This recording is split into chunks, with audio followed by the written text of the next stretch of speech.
Hello，大家好，我是小懒。8月11号，南海那个地方发生了一件事儿，估计大家伙看这个新闻、刷这个小视频啊，也都知道了。这个大概情况就是，一艘中国的海警船在追逐一艘菲律宾巡逻艇的过程中啊，与一艘中国海军军舰意外相撞。但那个画面啊，真是让人看着憋屈啊，心里堵得慌啊。这件事吧，痛心归痛心，但是它也给咱们上了结结实实的一课。一个啥道理呢？就是你光有一副热心肠啊，想着以和为贵，指望着用你的仁慈、你的克制啊去感化别人，那纯属是想多了。人家不光不领情，还觉得你这人好欺负，蹬鼻子上脸啊。你越退让啊，他越来劲儿。想求太平啊，光靠这个忍啊是没用的，你得敢拍桌子呀，敢亮拳头，才没人敢在你家门口咋咋呼呼啊。就说这个菲律宾那艘破船啊，马德雷山号，各位都熟吧？跟个生了锈的铁疙瘩似的呀，硬是赖在咱们的仁爱礁20多年了。这不就是明摆着占咱们的地方，还隔三差五的派人啊去送温暖啊，又是送这个吃的，又是送建材，想把那个违章建筑啊给整成永久的。咱们呢是一次次警告，一次次喊话，这海警船过去也就是滋滋水枪，跟洗车似的呀。结果呢，人家收敛了吗？没有啊，反而越来越嚣张，越来越觉得咱们呀不敢动真格的。现在光靠喊话警告对付菲律宾这只上蹿下跳的飞猴啊，基本上是没啥用了。我寻思着这事儿就跟长了颗烂牙一样啊，老是隐隐作痛。哎，你天天吃这个止痛药，它也不是个事儿啊，该拔就得拔，长痛不如短痛。那说到这儿啊，咱们就得算一笔账，啥叫成本？有些专家天天算计啊，说，哎呀，这个真刀真枪的干一下，那这个成本多高啊，这国际影响多不好啊。这话呢听着是有道理，但咱得换个角度想啊，你动真格的一次性啊把这个问题就解决了，这叫一次性成本。可是你像现在这样啊，天天跟他耗着，他隔三差五的来你家门口挑事儿，你每次都得出动海警船啊，得出动飞机啊，得派人过去跟他对峙，跟他周旋啊，这人力物力，这时间这精力是不是也是成本啊？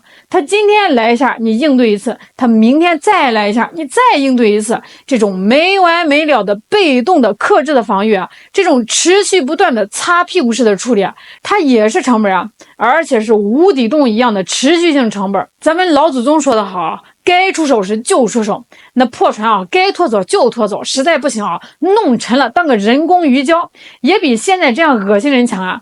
有人就说了，哎呀，那美国跟这个菲律宾不是有个什么美菲共同防御条约吗？那打了小的，这个来了老的咋办呀？哎呦喂，要我说啊，咱别太把那张纸当回事了。这美国人啊，精明着的，他会为了菲律宾那点破事儿，真跟咱们这样一个大块头彻底撕破脸吗？风险太大了。他现在就是拱火啊，递刀子，让你俩斗。他在边上瞧热闹，卖武器，顺便搅浑水。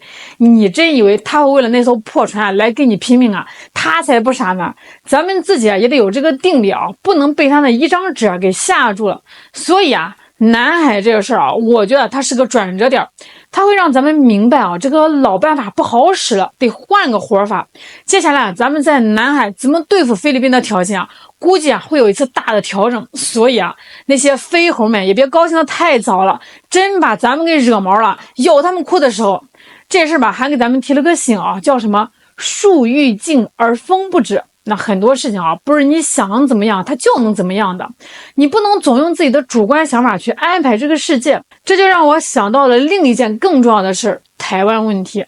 这些年啊，总能听到一些什么所谓的专家学者啊，总是说这个台湾问题主动权啊在我们这边。这话是啥意思呢？就是说啊，咱们的这个实力，无论是经济上还是军事上，都比台湾那个小岛强太多了，处于绝对的优势地位，所以它跑不了，是咱们的囊中之物。这话呢，听着是挺提气的，没错啊。从这个地理上看，这个岛啊，它确实是长不了腿，它跑不掉。但是啊，咱得琢磨琢磨，你有优势，你得用啊。你光把这个钱存在这个银行里啊，说我比谁都有钱啊，但是你一分钱都不花，那这个钱的价值它体现在哪儿呢？你有一身的肌肉，但是你从来不亮出来，那小混混照样敢欺负你啊。而且这现在的情况是很多事情的发展已经完全不在咱们的掌握之中了。你看看这个美国人现在是怎么玩的，他不是傻乎乎的宣布说我要动全国的力量来保卫台湾，给你一个机会给他硬碰硬，他才不那么干呢。他恰恰相反他现在玩的这套叫主动弃台，或者说的更难听点是在榨干台湾。怎么个榨干法？首先呢，就是逼这个台积电去美国建厂，这不就把这个台湾最值钱的家当往自己家里搬吗？掏空你的产业，然后对你的芯片、半导体产品加收100%的关税，啥意思呀？就是你的东西别想卖到我这儿来赚钱了，我这是在经济上给你放血。那还有更损的招啊！他卖一堆死贵的武器给你，还跟你说这不算完你还得拿出一大笔钱，直接到我们美国来投资建厂。这俩事打包谈，这不就是明抢吗？一手收军火费，一手让你拿钱来孝敬我。大家伙想想，美国人这套组合拳打下来，他是想干嘛？他这是在为台湾好吗？他这是在保卫台湾吗？根本就不是他是在这个台湾被咱们收回去之前把能捞的好处全捞走，把这个台湾的血给吸干，财富给掏空，最后给你留一个空壳子。这叫什么？这就叫软性的占领，一种经济上的、金融上的占领。那么问题来了面对美国这种软刀子割肉的搞法，我们有啥办法吗？我们想到用什么方式去阻止了吗？我们的主动权在这种情况下还掌握在我们的手里吗？所以说直到今天，我们在这些问题上的应对策略还在一个守字当头。但是我们都知道一个道理就跟你光靠人次换不来敌人的收敛一样你光靠这个防守是永远不可能赢得比赛的永远不可能成事儿的。你守得再好他也只是不丢分，但你永远得不了分这不没完没了美国国会最近又有人要参访台湾了。这次是谁是美国参议院的军事委员会主席，一个叫韦克尔的共和党参议员。这个是个大官，管着这个美军的钱袋子和法案。要是他真来了那就是16年来头一个在任上参访台湾的参议院军委会主席。你看看人家是全方位的进攻经济上掏空你，政治上恶心你，军事上给你压力，这哪是光靠防守就能化解得了的？咱们再算一笔账天天这么应付这些没完没了的挑衅。今天一个议员来了，咱们得搞一轮军演吧。明天呢，他又卖个武器，咱们得抗议谴责吧。后天呢，他又搞个什么什么法案，咱们又得想办法反制吧。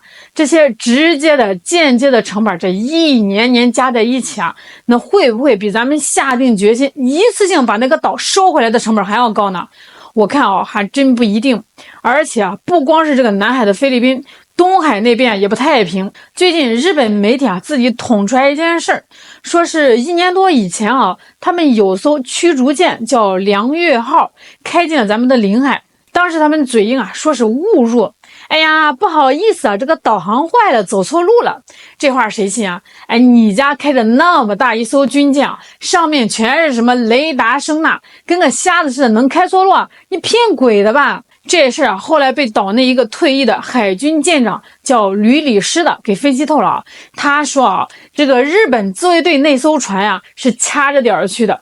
为啥挑那一天呢？因为当时咱们正在附近海域进行导弹发射演练，他就是要开到你家门口，近距离的偷偷的收集咱们导弹的第一手数据，什么弹道速度信号特征他全都要你想想这事有多险他明知道闯进别国领海是极其危险的行为，弄不好就是擦枪走火，但是他还要干这说明啥？说明在这个日本自卫队内部那股子不老实的劲儿那种疯狂的危险的军国主义的魔影一直就没散干净。据这个媒体披露，当时咱们的054A 护卫舰就在旁边盯着呢，眼看他闯进来了，直接用主炮向他前方和后方的水面打了2发炮弹进行警告。那是什么概念？那就是告诉你你再往前一步，下一发炮弹就不是打在你旁边的水面上了，而是直接往你船上招呼了。这艘梁月号可以说是从鬼门关前走了一遭，差点就被当场给击沉了。那好了，各位，咱们唠了半天啊，说了这个菲律宾在南海的侵入，又说这个日本在东海的侵入，这都是非常严重的挑衅啊！一不小心就可能会引发军事冲突。那么咱们就得思考一个根本性的问题了：这为什么这些破事啊总是发生在咱们的东海和南海？为什么总有人敢在咱们家门口动手动脚？最关键、最核心的问题啊，就是咱们中间那个台湾问题啊没有解决。